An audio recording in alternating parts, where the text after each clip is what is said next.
Hello, I'm Min Kobayashi, and today I'm going to be doing a thing that I haven't seen anywhere else. It is looking at Goodreads, and if you have a Goodreads challenge, you can see how many books you've read this year. And beside it, it will have more books like the books you've read. And I was wondering if I would actually like the books that it suggested. First off, is a book I will never read. After I'm done my counseling degree, I'm planning on going back to school and doing an English lit degree. I would read this book if I had to for class. But hopefully I will never have to be put through this torture.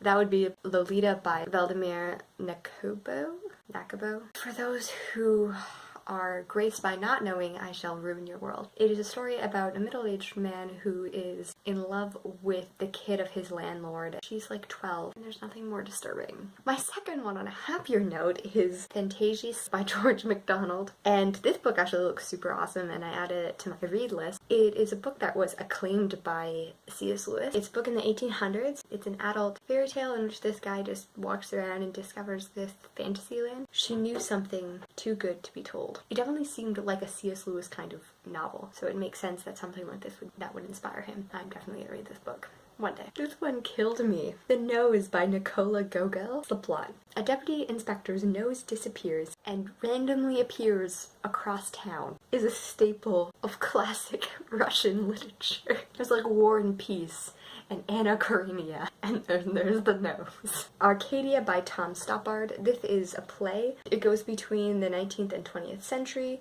the difference between classic and romantic temperament. Finds interesting. I don't know if I'll ever pick it up. Touching Darkness by Scott Westerfeld. Yes, I finally got to something that was not a classic book.